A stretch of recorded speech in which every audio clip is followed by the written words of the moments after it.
ఒకానొక కాలంలో ఉలవపాడు అనే గ్రామంలో కుమారి అనే అమ్మాయి ఉండేది. తను తన తండ్రి రామయ్య, తల్లి ఎల్లమ్మతో కలిసి ఒక చిన్న ఇంట్లో ఉంటూ తన జీవితాన్ని సాగిస్తూ ఉంటుంది. అలా ఉండగా ఒకరోజు ఇటుకల బట్టీలో కూలీ పని కోసం యథావిధిగా వెళ్ళింది. ఇటుకల బట్టీలో పనిచేస్తున్న మంగ చాలా నీరసంగా ఉంది. ఇటుకలు మోస్తూ మోస్తూ కింద పడిపోయింది. అది చూసిన రంగమ్మ మంగని ఒకచోట కూర్చోబెట్టి, ఏమే మంగా, ఇంత నీరసంగా ఉన్నావ్? ఇయాల పనికి రాకుండా ఉండిపోవలసింది కదా. నిన్న కూడా పనికి రాలేదు. ఇయాల కూడా రాకపోతే ఇంట్లో గంజినీళ్లు కాయడానికి కూడా గింజల్లేవు. ఇప్పటికే మా అమ్మ అయ్య తిండి లేక అల్లాడిపోతున్నారు 2 రోజుల్నుంచి. ఇయాల కూడా 4 పైసలు సంపాదించకపోతే ఎలా చెప్పు? కాని బాగా నీరసంగా ఉన్నావు కదా. అయినా తప్పదు కదా రంగమ్మ. అవును, నిన్న మొన్న ఎక్కడికి వెళ్లావు పనికి రాకుండా? 2 రోజుల క్రితం మా అమ్మ కాలు జారి కింద పడిపోయింది. మా నూరి ఆచారి దగ్గర కాస్త వేరు నూనె మందు మాకు తీసుకున్నాను. దానికి సరిపడే డబ్బుల్లేవు నా దగ్గర. బాకీ ఉన్న డబ్బులకు బదులు 2 రోజులు ఇంట్లో పనిచేసి వెళ్ళు అన్నాడు. ఈ 2 రోజులు వాళ్ళింట్లో ఏదో పూజ జరిగింది. పని ఎక్కువైంది. దానివల్ల కాస్త నీరసంగా ఉంది. చిన్న నూనె సీస కోసం 2 రోజులు ఉచితంగా పని చేయించుకున్నాడా ఆ ఆచారి? ఈ లోకంలో కష్టానికి విలువ లేకుండా పోతోంది. మనవసరం ఇంకొకరికి అవకాశం రంగమ్మా. అదీ నిజమేలే. అవును, ఇంతకీ మీ అమ్మకి కళ్ళు ఎలా పోయాయి? అప్పట్లో బాగానే ఉండేదని విన్నాను. అదంతా పెద్ద కథలే రంగమ్మా. కడుపు చించుకుంటే కాళ్లమీద పడుతుంది. పర్వాలేదు చెప్పు, మనకి చాలా సమయం ఉందిలే. అప్పట్లో మేం కాస్త ఉన్నవాళ్లమే రంగమ్మా. పెద్దిల్లు, 6 ఎకరాల పొలం, 10 పశువులు అన్నీ ఉండేవి. ఆనందంగా జీవితం సాగిపోతూ ఉండేది. అవునా? మరి ఇప్పుడు ఎందుకిలా? మా ఆనందం చూడలేక ఎవరికో కన్ను కుట్టింది. అప్పుడే ఒకరోజు, తమ్ముడు రామయ్య, ఎలా ఉన్నావ్? అన్నయ్య, నేను బానే ఉన్నాను. నువ్వెలా ఉన్నావు? ఏమిటన్నయ్య, ఇన్నాళ్ళకి మీకీ తమ్ముడు గుర్తొచ్చాడా? నిజానికి నిన్ను మర్చిపోతే ఈ రోజున ఇంటి వరకు వచ్చేవాణ్ణి కాదు కదా తమ్ముడు. అదీ నిజమేలా అన్నయ్య. తమ్ముడు, నిజానికి నీకొక విషయం చెబుదామని నేను పట్నం నుంచి నీకోసం వచ్చాను. చెప్పన్నయ్య, ఏంటి విషయం? మరేం లేదురా. పట్నంలో నా కూతురు అల్లుడు ఒక వ్యాపారం మొదలుపెట్టారు. అది 3 పువ్వులు 6 కాయలు అన్నట్టు నడుస్తుంది. ఇద్దరూ కలిసి వ్యాపారాన్ని చాలా వృద్ధి చేశారు. అయితే ఇప్పుడొక చిన్న సమస్య వచ్చింది. ఏమిటన్నయ్య అది? పట్నంలో ఇంకో దుకాణం తెరవాలని మా అల్లుడు కూతురు ప్రయత్నిస్తున్నారు. ఇది మంచి విషయమే కదన్నయ్య. ఇందులో సమస్య ఉంది. సమస్య అంటే ఆ దుకాణం నడపడానికి మనానే ఒకరు కావాలి. అల్లుడు కూతురు ప్రస్తుతం ఉన్న దుకాణాన్ని చూసుకోవడంలోనే తలమునకలై ఉన్నారు. నాకా వయసైపోతుంది. నేనందులో ఇప్పుడు తలదూర్చలేను. అలానీ వ్యాపారాన్ని పెంచడానికున్న మంచి అవకాశాన్ని వదులుకోవాలని కూడా లేదు. అందుకని ఏంటో చెప్పన్నయ్య. చెప్పొచ్చు, కాని నువ్వు ఏమంటావో అని. చల్లకొచ్చి ముంతదాచినట్లు నా దగ్గర చెప్పడానికి నీకు మొహమాటమేంటన్నయ్య? ధైర్యంగా చెప్పన్నయ్య. మన మంగని వ్యాపారం చూసుకోవడానికి పట్నం పంపిస్తావేమో అని. ఎందుకంటే మన కుటుంబంలో కాస్త తెలివితేటలున్నది మంగకే కదా. అది సరే కాని ఆడపిల్లని అక్కడి వరకు పంపించడం అంటే? నువ్వు పంపించేదేమైనా పరాయి వాళ్ళింటికా? నా ఇంటికే కదా. నా కూతురొకటి నీ కూతురొకటేనా? అలా అని కాదన్నయ్య. నువ్వేం ఆలోచించుకో. మంగ మా దగ్గర చాలా జాగ్రత్తగా ఉంటుంది. పైగా దీనివల్ల తనకు కాస్త ప్రపంచ జ్ఞానం తెలుస్తుంది. అది సరేగాని ఇక్కడ ఏం లోటయిందని ఉన్న ఒక్కగానొక్క ఆడపిల్లని పట్నం పంపి మరీ తనని పనిలో పెట్టారని ఊర్లో ఇరుగు పొరుగు వాళ్ళడిగితే నేను ఏం సమాధానం చెప్పాలా అని ఆలోచిస్తున్నాను. తమ్ముడు, నువ్వు మరలా అంటే నా దగ్గర ఒక ఉపాయం ఉంది. చెప్పమంటే చెప్తాను. చెప్పన్నయ్య, ఏమిటది? నువ్వు కూడా కాస్త పెట్టుబడి పెట్టావనుకో, ఏకంగా దుకాణమే మనదైపోతుంది. మాకు ఎంతో కొంత లాభం, మీకు కొంత లాభం. అంతేకాక పనిచేసే కూలీలా కాకుండా దర్జాగా యజమానిలా ఉంటుంది నీ కూతురు. అంతేకాదు, పట్నంలో వ్యాపారం పెట్టి నలుగురికి పని కల్పించి ఎంతో కొంత సంపాదిస్తుంది. తన కాళ్లమీద తను నిలబడిందని ఊళ్ళోవాళ్లు మాట్లాడుకుంటే నీకు ఎంత గౌరవం చెప్పు. ఏంటయ్యా అంత ఆలోచిస్తున్నావ్? ఇంత మంచి అవకాశం మళ్ళీ మనకొస్తుందా చెప్పు? బావగారు చెప్పింది బాగానే ఉంది. వాళ్ళకి వ్యాపారం పోయినట్లుండదు. మనకొక కొత్త వ్యాపారం ఉంటుంది. సరే అనండి. మంచి మాట చెప్పవేళ్ళమ్మా. నేను ఆలోచిస్తున్నది అందుకు కాదన్నయ్య. వ్యాపారం పెట్టుబడి అంటే డబ్బు కావాలి కదా. అంత డబ్బు ఇప్పుడు ఎక్కడ్నుంచి తేవాలా అని. అదా, దానికి నువ్వేమీ బెంగపడకు తమ్ముడు. నీకున్న 6 ఎకరాల్లో 1 ఎకరా తాకెట్టు పెట్టు. డబ్బు నేను సమకూరుస్తాను. ఈ ఆలోచన కూడా బాగానే ఉంది.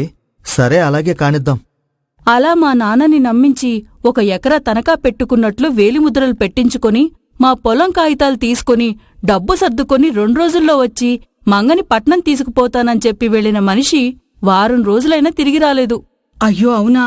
తర్వాత ఏమైంది? ఏముంది, మా పొలాలన్నీ ఊరి పెద్దకి అమ్మేసింది మా పెదనాన్నే అని తెలిసింది. అదేంటి? 1 ఎకరా పొలమే కదా మీ నాన్న ఇచ్చింది, అది కూడా తాకట్టుకే కదా, అమ్మేయడమేంటి?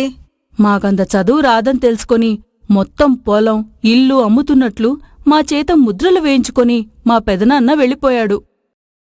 అసలు మీ పెదనాన్న మిమ్మల్ని ఎందుకిలా మోసం చేశాడు? ఆ తర్వాతే తెలిసింది.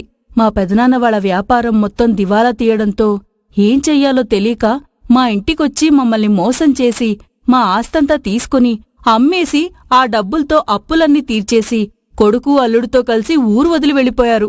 అవ్వా, ఎంత మోసం, ఎంత మోసం! ఆ విషయం తెలిసి మా అమ్మ కళ్ళు తిరిగి కింద పడిపోయింది. అప్పుడే కళ్ళకొక కర్ర గుచ్చుకొని అమ్మ గుడ్డిదైపోయింది. మా నాన్నకి పక్షవాతం వచ్చి మంచానికి పరిమితమైపోయాడు. ఆ రోజుతో మా ఆస్తంతా పోయింది. మా పరిస్థితి తల్లకిందులైపోయింది. అయ్యో పాపం, నీకు ఎంత కష్టమొచ్చింది మంగా. అయితే ఇప్పుడు నువ్వే వాళ్ళని సాకుతున్నావన్నమాట. అవును రంగమ్మ, ఏదో అలా కాలం వెల్లదీస్తున్నా ఈ కష్టాలెప్పుడు తీరుతాయో ఏంటో. నీ కష్టాలు ఎప్పుడు తీరుతాయి అని బాధపడడం కాదు మంగా, మిమ్మల్ని ఇంత మోసం చేసిన మీ పెదనాన్నని అలా ఊరికే వదిలేయకుండా మీ డబ్బు వెనక్కి ఎలా తెప్పించుకోవాలి, అతనికి శిక్ష ఎలా పడేలా చెయ్యాలని ఆలోచించాలి. నాకు ప్రతిపూట దినదిన గండం క్షణమొక నరకల్లాగా ఉంది. అలాంటి సమయంలో నేనీ పూట తిండెలా సంపాదించుకోవాలి అని ఆలోచించగలను కాని నన్ను మోసం చేసినవాణ్ణి ఎలా శిక్షించాలని ఆలోచించలేను. సరే మంగా, మీ పెదనాన్న ఎక్కడుంటాడు? అతనికి ఏదైనా బలహీనత ఉందా? తెలిస్తే చెప్పు, నేను మిగతాది చూసుకుంటాను. నీకెందుకులే రంగమ్మ అలాంటివన్నీ. ఆ దేవుడే సమయం వచ్చినప్పుడు చూసుకుంటాడు. అన్నీ దేవుడే చూసుకుంటాడు అనుకుంటే మనం ఉన్నది దేనికి మంగా? అయినా ప్రతిసారీ దేవుడే శిక్షలు వెయ్యడు. మన ద్వారా కూడా కొన్ని జరగాలి, కొన్నిటికి మనమే శిక్షలు వెయ్యాలని కూడా చూస్తాడు. నువ్వు వదిలేలా లేవు కాని మా పెదనాన్న ప్రస్తుతం ఒక ఊరిలో కొంత పొలం కొని వ్యవసాయం చేసుకుంటూ బ్రతుకుతున్నారని తెలుసు. ఇక బలహీనతలంటావా? జ్యోతిష్యం అంటే నమ్మకం ఎక్కువ. వాళ్లు ఏం చెప్పినా గుడ్డిగా చేస్తాడని విన్నాను. ఈ వ్యాపారం కూడా అలా ఓ జ్యోతిష్యుడు చెప్తేనే ప్రారంభించాడు అని విన్నాను. ఇవి చాలు మంగా, మీ పెదనాన్నని ఆడుకోవడానికి. నేను ఒక 2 రోజుల్లో వస్తానుండు. అలా అక్కడి నుంచి వెళ్ళిపోయిన రంగమ్మ ఎలా అయినా మంగకి సాయం చెయ్యాలి అనుకుని రమణయ్యను కనిపెట్టి అతని ఇంటికి ఒక సోది చెప్పే మనిషిలా వెళ్ళింది. సోది చెప్తానమ్మ సోది, అంబ పలుకు జగదంబ పలుకు, సోది చెప్తానమ్మ సోది. అమ్మా తల్లి జగదాంబ, 100 దండాలు తల్లి. నీ సమయం సరిగ్గా నడుస్తలేదురా అయ్యా. ఆగిపోయిన గడియారం లెక్క నీ అదృష్టం నీ అటక మీదే ఆగిపోయింది. తల్లి జగదాంబ, నీ నోటిమాట అక్షరాల సత్యం తల్లి. నా కష్టాలు తొలగిపోవాలంటే ఏం చెయ్యాలో చెప్పు తల్లి, నీకు పుణ్యం ఉంటుంది. మారు మాట్లాడకుండా నేను చెప్పింది చెప్పినట్లు చేస్తేనే నీ ఆటక మీద ఉన్న అదృష్టం నీ అరచేతిలోకి దిగి వస్తుంది. తల్లి జగదాంబ, ఒక్క మాట కూడా ఎదురు చెప్పను. చెప్పింది చెప్పినట్టు తూచా తప్పకుండా పాటిస్తాను. ఆలస్యం చేయకుండా చెప్పు తల్లి.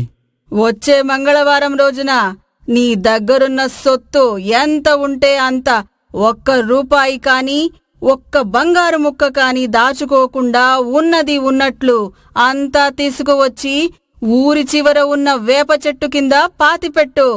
అక్కడ ఉన్న తల్లికి మనస్ఫూర్తిగా దండం పెట్టుకుని వెనక్కి తిరిగి చూడకుండా వెళ్ళి మరుసటి రోజు ఉదయం వచ్చి చూడు. నీ కళ్ళు ఆశ్చర్యంతో తెరుచుకుంటాయి. తప్పకుండా తల్లి, ఆ జగదాంబ చెప్పిన మాట నేను తప్పడం జరగదు. అంబ పలుకు జగదంబ పలుకు, అంతా మంచే జరుగుతుంది నీకు అని అక్కడి నుంచి వెళ్ళిపోతుంది రంగమ్మ. మంగళవారం రోజు రమణయ్య కోసం కాచుకుని కూర్చుంది రంగమ్మ. రమణయ్య రానే వచ్చాడు. తన దగ్గర ఉన్న ధనం నగా నట్రను చెట్టు కింద గొయ్యి తీసి దాచిపెట్టి వెళ్ళిపోతాడు. రమణయ్య అలా వెళ్లగానే రంగమ్మ గోతిలోని మూట తీసుకుని అక్కడి నుంచి పారిపోతుంది. ఆ డబ్బు నగలు తీసుకుని మంగకిచ్చి, ఇదిగో మంగా, నిన్ను మోసం చేసిన వాడిని మోసం చేసి తెచ్చిన డబ్బు. నీ డబ్బు తీసుకో. వీటితో మీ అమ్మా నాన్నని మంచిగా చూసుకో. ఎంతో కొంత పొలం కొనుక్కుని మళ్ళీ ఎప్పుడైనా అవసరం ఉంటే నాకు చెప్పు. నేను తప్పకుండా సహాయం చేస్తాను. అసలిది ఎలా సాధ్యం రంగమ్మా? ఏం చేశావు నువ్వసలు? రంగమ్మ జరిగినదంతా పూసగుచ్చినట్లు చెప్తుంది. దాంతో మంగ, ఇది తప్పు కదా రంగమ్మా. చూడు మంగా, ఇక్కడ తప్పు ఒప్పు అనేవి చెప్పేంత స్థాయి ఎవ్వరికీ లేదు. అంతేకాదు, చెప్పాను కదా, ఆ దేవుడే కొన్నిసార్లు ఎవరో ఒకరి ద్వారా కొన్ని విషయాలకు న్యాయం చేస్తాడు. అది నీ విషయంలో నా వల్ల జరిగించాడు. అంతే, ఎక్కువగా ఆలోచించకుండా వెళ్ళు. మరుసటి రోజు వేప చెట్టు దగ్గరికి వచ్చి తన సొమ్ము అంతా పోయి ఉండడం చూసిన రమణయ్య నెత్తి నోరు కొట్టుకుని ఏడుస్తాడు. నేను ఒకరిని మోసం చేస్తే నన్ను ఇంకొకరు మోసం చేశారు. ఇదంతా నా కర్మ అని దిగాలుగా ఇంటి ముఖం పడతాడు.